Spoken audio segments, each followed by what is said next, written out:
Gue paling suka model ini. Nah, ini tadi.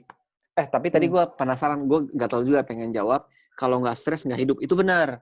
Karena sebenarnya stres itu nggak bisa hilang dalam sehari-hari. Cuman kita perlu tahu setolerable apa kita terhadap stres itu. Kalau sudah mempengaruhi ke produktivitas gitu, atau misalkan pola hidup sudah berubah, oke, kita sudah mulai harus aware. Kita harus bisa ngatasin atau mengadaptasi dengan stres itu gitu. Dan memang kalau kita nggak stres, kalau kita nggak aware, itu kita nggak bisa, itu udah nature-nya itu stres. Misalkan gini, kalau dalam waktu pandemi, kita akhirnya menjadi agak sedikit anxious, cemas, takut tertular. Menurut gue bagus, jangan sampai hilang cemasnya. Itu yang membuat kita pada saat keluar rumah, kita lebih hati-hati. Tapi jangan sampai, ya karena ada cemasnya. Menurut gue malah jangan dihilangin tapi harus memang kita tahu kadarnya yang mana buat diri kita masing-masing. Bayangin kalau nggak ada cemas, nggak ada stres, udah ignorant kan, udah bodo amat keluar. Itu rame tuh bandara Soekarno-Hatta. Nah, makanya itu kan. Oke, anyway, ini di model ini kan dijelasin nih. Di sini kita akan mempersif stres, ya nggak? Persif stres. Nah, persif stres ini tergantung dari apa? Ini nih, environmental stressornya, work-nya, home-nya, neighborhood-nya kayak apa, punya pengalaman di masa lalu kayak apa nih? Punya trauma nggak? Major life events ada di sini juga. Nih, di sini disebutnya adalah individual differences-nya, genetik, perkembangan, sama pengalaman. Oke, I see.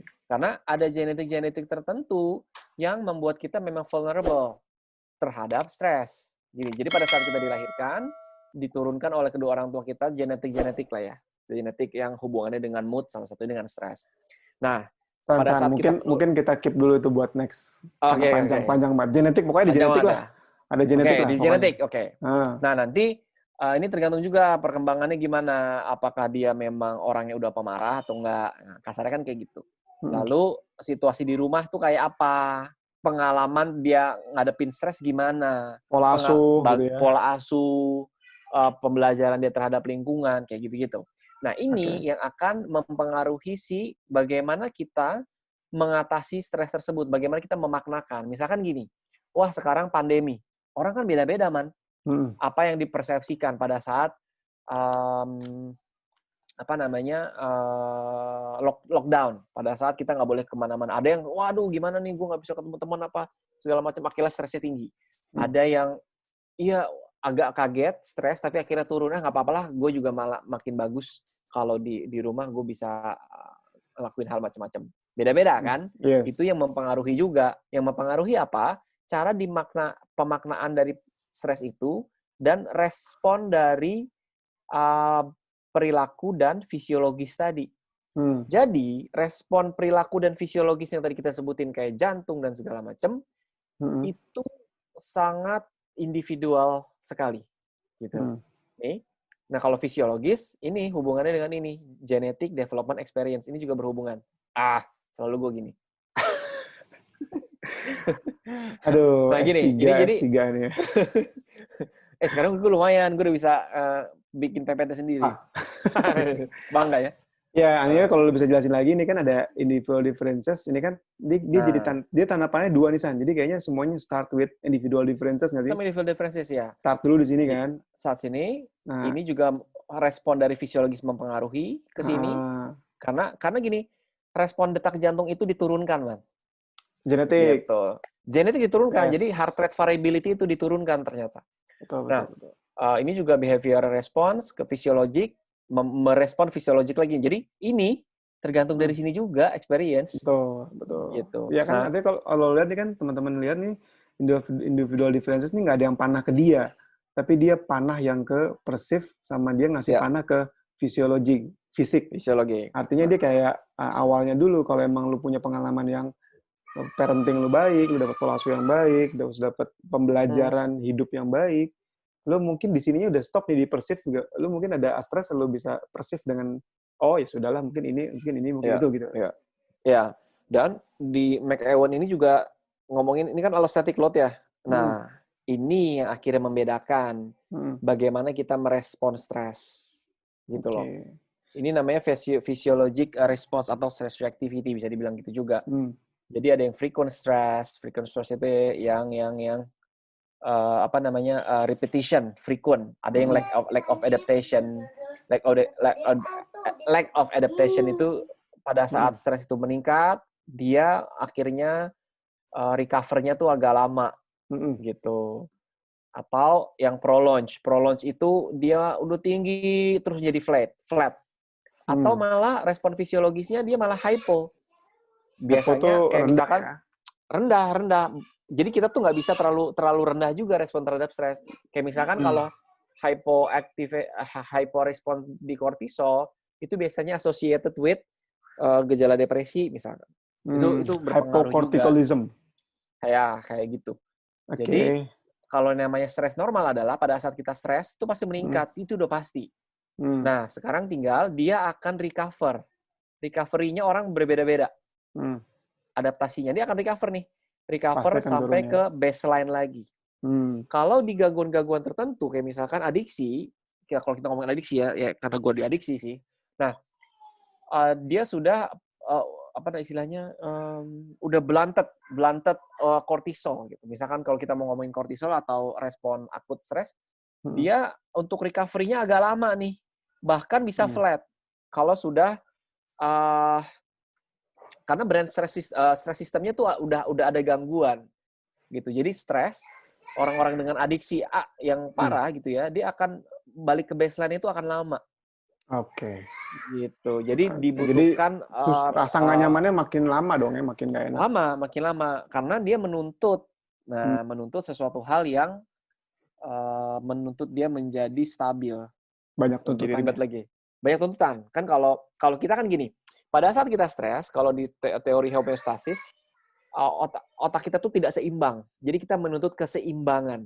Pada saat kita stres, kita menuntut otak ini akan menuntut kondisi yang nyaman. Misalnya gini, gue habis ujian. Wah, kayaknya enak nih nonton. Karena kita tahu itu yang nyaman kan? Nonton Korea. Itu adalah jalan keluar kita. Setelah nonton, wah, relief. Tapi kalau kita ngomongin di gejala adiksi, gangguan adiksi, dia akan menuntut si zat yang dia pakai itu. Karena nggak ada yang ngalahin kan? Gitu. Karena nggak ada yang ngalahin. Karena itu paling enak deh. Nah, dia akan menuntut ke situ. Sedangkan pada saat dia pakai lagi, itu akan ngerusak lagi. Jadi kayak cycle gitu loh. Makanya karena ada syaratnya lebih banyak gitu ya buat dia ini, jadi makin lebih lama turunnya juga. Jadi nggak bisa dipisahin juga antara psikologi dengan juga reaksi fisik yang lo sebutin tadi. Ya. Anyway, ada yang komentar nih, kita sapa-sapa dulu. Oke. Ada di YouTube, link YouTube live-nya. Ada TJ Taufan. Keren bro. Lu inget nggak TJ? Ingat dong. Ayo bro, kabar, bro. Alhamdulillah sehat ya. Semoga sehat ya. Semoga sehat ya bro. Hidup kalau nggak ada stresnya kurang mantul katanya. Benar. Yang kebanyakan bro. Tapi jangan kebanyakan stresnya. Ada dari Heru Pratiwi. Ini mahasiswa juga nih. Lupa gue. Soalnya nggak ada mukanya, susah. Kecil banget gambarnya. Mohon izin tanya Pak Firman dan Pak Insan, saat ini sedang trennya terkait treatment mindfulness dalam menghadapi stres. Bagaimana dengan kajian neuropsikologinya, Pak? Terima kasih. Silakan Pak Insan. Bagus. Ya, jadi gini, kalau kalau mindfulness itu tergantung mindfulness-nya apa. Karena mindful itu banyak ya, cukup luas. Mindful di keberpikiran, kita awareness. Jadi latihan mindfulness ada yang kayak misalkan kita makan sesuatu, makan apapun. Jadi kita akan merasakan makan anggur. Kita makan, terus kita ngerasain setiap gigitannya rasanya apa, segala macam. Atau kita ngelihat tekstur, atau kita ngelihat sekeliling, ngelihat daun. Nih, gue karena di sini kelihatan nggak sih ini daun-daun gitu, bagus kan? Kan ada background lo, Mali. Oh, ini background nih, gue lupa. Mungkin gue lagi stres, man. Oh, benar juga.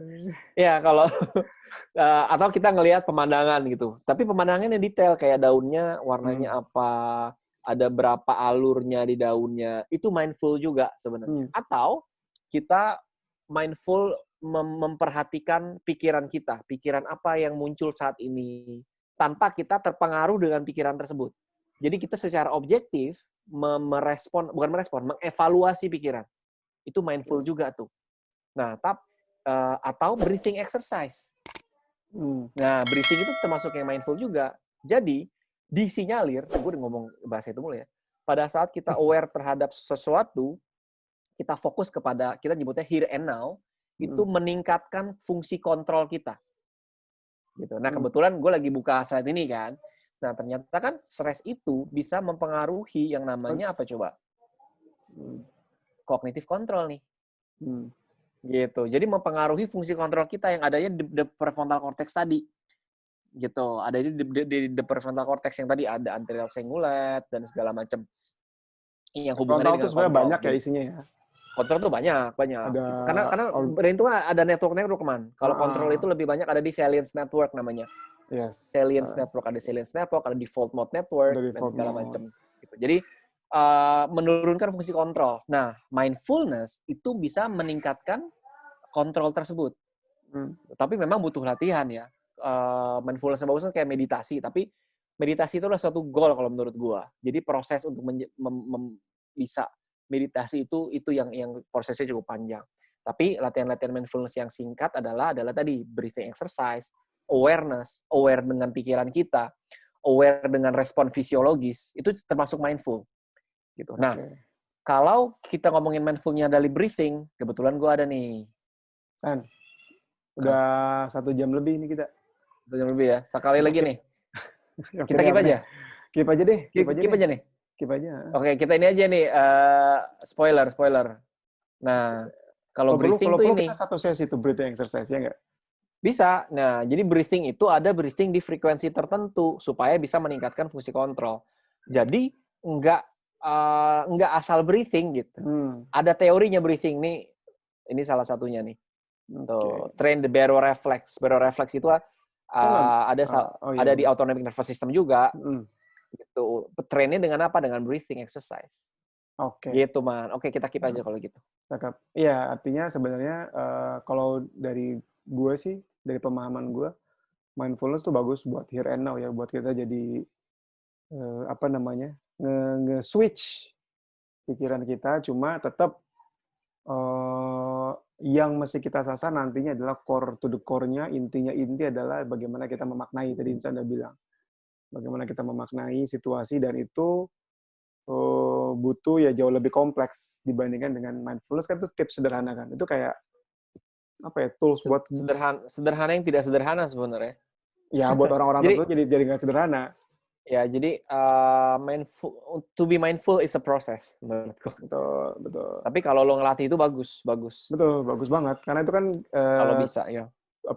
Tools yang bisa lo pakai kalau misalnya lagi nggak enak, nggak nyaman, lo bisa pakai buat here and now. Karena kan biasanya yang bikin gak enak karena kita terlalu worry atau terlalu berpikir ke masa lalu gitu ya. Itu kan fokusnya, maksudnya mindful itu adalah kita pikirannya nggak penuh sama hal yang nggak penting, tapi fokus sama here and now. Dan banyak kegiatan lo yang sehari-hari itu lo nggak mindful. Kayak tadi makan, rasa makan ya nggak.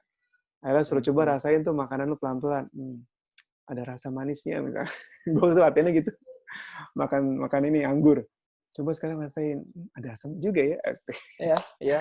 Mindful walking. Mindful walking ya. It's a good thing sebenarnya. Macam-macam. Tapi tetap tujuannya memang untuk here and now, karena pada saat kita berfokus kepada masa lalu or masa depan, yang gue maksud adalah pikiran ya. Kan pada saat kita worry, kayak misalkan dalam pandemik ini deh, worry kapan nih ya berakhir ya, ntar gimana pekerjaan gue apa segala macam. Akhirnya kita nggak fokus kepada what to do next, tapi fokus kepada what if, gimana kalau nanti. Masalahnya pada saat kita berpikir ke masa depan, otak kita ini nggak tahu loh pikiran mana yang bagus, mana yang jelek. Pada saat kita membayangkan sesuatu yang menurut kita menakutkan, dia akan merespon dengan apa? Ya dengan tadi, salah satunya dengan sekresi dari chemical. Jadi akhirnya chemical stresnya keluar, detak jantungnya meningkat, kayak gitu. Yes. Intinya tadi ya, dari skema allostatic load-nya, tadi kalau yang belum baru join, nanti lihat aja di videonya di belakang di tengah tadi ada Insan jelasin. Artinya gimana kita mempersepsikan stres itu dari individual differences tadi ya. Ada dari genetik, ada dari developmental factor, sama ada dari experience. Makanya gue pernah bilang, karena Insan lagi nonton Korea nih teman-teman. Gue udah bilang jangan banyak nonton Korea, nanti jadi lebay, jadi drama. Itu new skill unlock. Terus sama kayak lagi fase pandemi ini kan, banyak orang yang jadi cemas bisa jadi gara-gara kebanyakan nonton film virus. Apa hubungannya film virus? Jadi hubung virus jadi takut. Bilang sama kayak nonton film hantu, kan nggak pernah ngeliat hantu, nonton film hantu jadi takut hantu kan.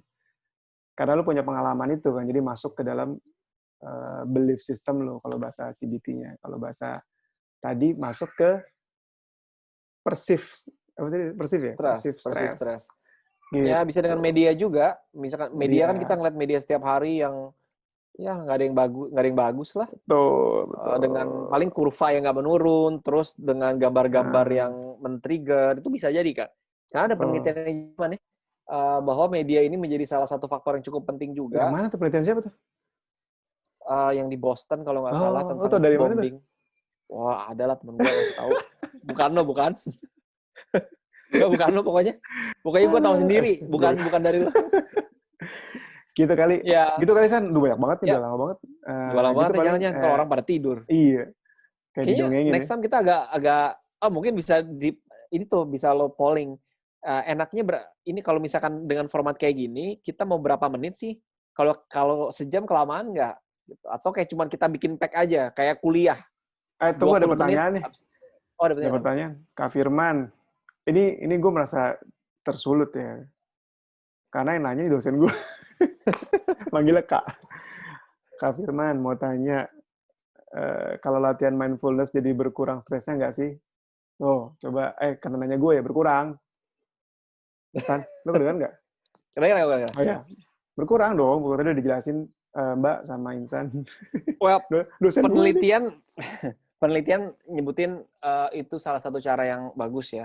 Bahkan disebut tadi di salah satu slide gue namanya itu bisa menurunkan stres pada masa pandemi kemarin-kemarin ya. Itu ada penelitian memang. Tapi memang mindfulness itu kan luas, itu perlu dilakukan bertahap juga. Jadi cara belajar orang itu sangat spesifik kan. Jadi bertahap apa yang cocok nih? Yang pertama apakah breathing atau apakah awareness dulu atau mengenali emosi atau mengenali pikiran. Jadi perlu dicari cara nih secara individual itu seperti apa. Karena kalau misalkan karena sulit kan tiba-tiba kita langsung meditasi aja. Susah loh meditasi. Iya, nggak semua orang 5 menit aja wah susah banget kan gitu. Jadi banyak caranya sih sebenarnya. Jadi bisa. Mungkin Mbak mungkin penanya karena taunya gue CBT kali. Jadi percaya mindfulness gue nih. Kayak Mbak, gue salah loh. Karena ada namanya sekarang ini cognitive therapy, mindfulness based cognitive therapy. Iya. Gitu. Gue belajar juga kok. Gue gue saranin juga kok itu sama pasien gue. Ya. Mindfulness kita nyebutnya cognitive therapy ya, Man. Cognitive therapy karena ya kalau kata si Judith, si CBT kan sebenarnya menerima berbagai macam teknik juga selama masih dalam cognitive framework kan. Yes, cognitive framework benar. Gitu Mbak. Dosen gue nih. Ada lagi nanya si Mbak Heru tadi nanya lagi. Terima kasih Pak Firman dan Pak Insan penjelasannya karena saat ini saya lihat banyak profesi psikiater dan praktisi menyarankan teknik mindfulness here and now. Semoga ada seri webinar selanjutnya. Oke, nanti Insan akan jelasin mindfulness yang breathing dengan deep. Enggak deep sih. Oh enggak ya?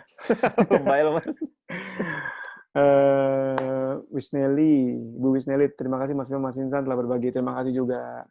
Terima kasih Bu, udah meluangkan waktunya. Yes. Gitu kali ya. Udah kita closing deh, udah lama banget nih. Terima kasih semuanya. Ada berapa ribu orang tadi? Total 11. Sekarang 11. Tadi mungkin beberapa orang come and go. Mungkin bisa 20-an kali ya. Nah, tetap ya.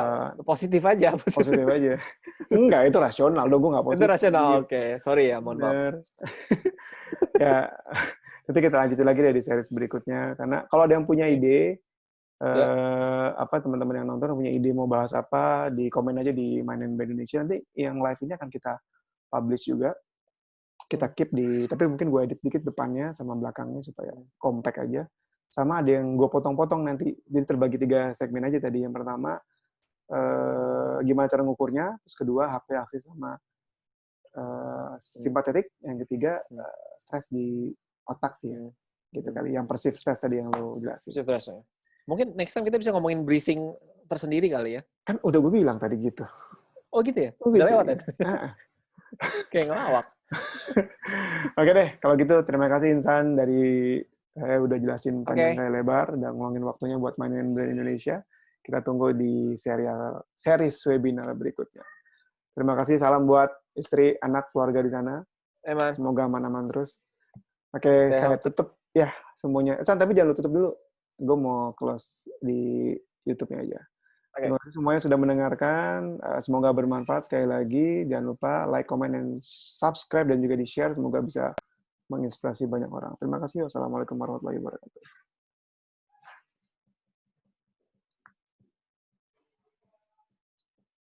Tar dulu, San. Bih, gila, San. San. Nambah subscriber 3. Itu masih recording tuh. Stop live stream.